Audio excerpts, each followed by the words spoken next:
everyone, and welcome back to the NPC Dungeon. You may already know that I have videos all about starting and ending campaigns, generating ideas for campaigns, and beginning and ending arcs, but keeping theme with what I've been doing pretty much this whole past month, I'm going to talk about something that I kind of missed, and that is planning for the beginning of your campaign. You already have most of a concept, but you don't quite have enough to plan for your first session yet. If that describes you, then you're in the right place. So let's get started and let's learn something.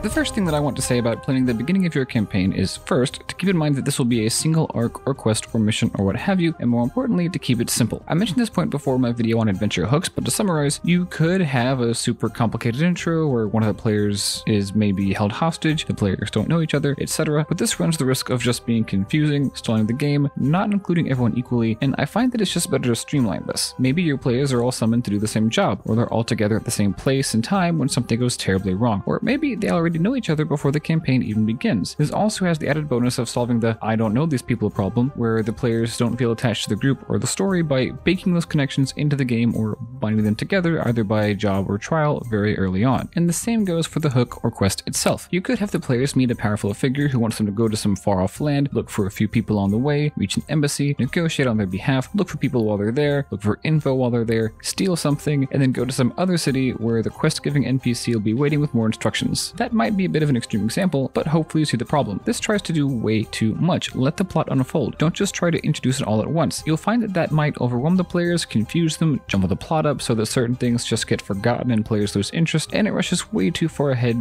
way too fast. If you try to do everything at once, you'll have no time to do it later. Trust me, you'll have plenty of time later to introduce whatever contrivances you want. This also helps the narrative pace itself, so that it isn't super fast paced right out of the gate, and so that it instead opens up to the players, allowing them to progress and discover more as the story goes on. And if you think that your plot requires everything to be super complicated and happen all at once, I'd like to remind you who the one making this story is. At least before your players begin to play, it's all you. The plot is not some entity that exists all on its own, it's all you. You determine these things and must arrange them so that it is consistent, coherent, and makes narrative sense. It's going to take some creativity and heavy lifting at times, but you can do it. Pace yourself. Give them one simple hook and one simple quest. You'll also find that, in addition to solving all the problems I just mentioned, it might even be easier to generate ideas with a simpler idea. I find that if I give myself creative limitations and restrictions like these, I can kind of force out more creativity than I could otherwise. This is because the questions I need to ask myself in these scenarios are much more obvious now. Another point that is very closely related to keeping the introductions, hooks, and quests simple boils right down to the setting. It might be tempting, especially when you're learning a new system, as I am right now, that might be why this point is in my head, to delve really deep into the lore and include all the cool stuff present in the setting. Maybe there are ancient pyramids, distant planets, or floating castles. Maybe there are clandestine organizations, triumphant revolutions, and complex governments. But it's very important, at least at the start, to again keep things kind of simple. Maybe the players are simply in a village that gets overrun by bandits. Cool, great. You start in a location that isn't super complicated and give them a very simple quest hook. Why? The more convoluted or fancy the plot device, whether it be an NPC, a location, an item, or whatever, the more work you'll have to do to set up for it. For example, if you want your players to come across a very powerful magical item and have that kick off a whole quest arc where other individuals hear about it and hunt them down, that's really cool, but it'll be even cooler and more satisfying if you have the players hear about and know what it is before coming across it. You can even have them come across it by accident, introducing it as a kind of plot twist while they were on some unrelated quest. Now they have competing priorities to juggle. For another example, let's say that you want to include corruption of some sort in some form of government system. You could just say, hey, it's corrupt, right off the bat, by having an NPC say, hey, it's corrupt, and promptly send them on a quest to infiltrate it or something like that. Or you could introduce it as a bright and shining beacon of hope, have it prove that time and time again, and then have the players stumble across the corruption later on. Hopefully you can see how that's much more satisfying. And lastly, going back to the bandit example I mentioned a second ago, why did they do it? Where are they from? Who are they working for? Who told them to do it? Etc. Asking these questions can help you introduce those really cool plot twists and lore related things later on if you need to. Hopefully those examples really get across what I meant earlier when I said that you can keep the plot very simple very early on and then introduce the complexity later as the story progresses. It's just like what I always like to do for plot twists. Hint to it and lead up to it, and you'll see just how well the story will flow as a result. And lastly, I have two last little points. The first is to keep things character driven early on. Give the players options and work their backstories and values into even the first quest. Maybe there isn't just one quest, maybe they have a choice. Maybe the quest has an optional objective. Maybe the quest introduces some kind of moral dilemma later on, and maybe all the character backstories are connected somehow. Maybe the quest promises answers and contacts and connections. This sets the tone for a character-driven campaign. And lastly, speaking of setting the tone, make sure that your first quest, arc, or whatever you have fits the themes that you promised your players and that the rest of your campaign is going to continue to have. The less last thing you want is to have your first quest be heavily tactical and combat related, only to dive into political intrigue for the rest of the game. I'll be honest, I've been guilty of that before, so trust me when I say this extra planning is worth it. Thinking about the overall types of quests and adventures in your game can help, at least it does for me, to keep your story flowing in the same way, keeping things simple like as it earlier does. Now don't get me wrong, it's okay to shift gears every now and then as the story changes and evolves, but make sure that you're doing it in an obvious way and ask your players what they think so that you can run a game that everyone is happy and comfortable with. And that's it for today. I really hope that you enjoyed it, and I really hope that it helped out in some way. If that's the case, feel free to leave a like and subscribe and comment down below if you have any feedback, think I missed something, or want to just say hi. I try to respond as often as I can. Thank you so much for watching. Come back next week where I'll be talking more in depth about introducing your player's characters during session 1. Feel free to check out 2 of my previous videos, which should be showing up on your screen right about now. Until next time, let's learn something.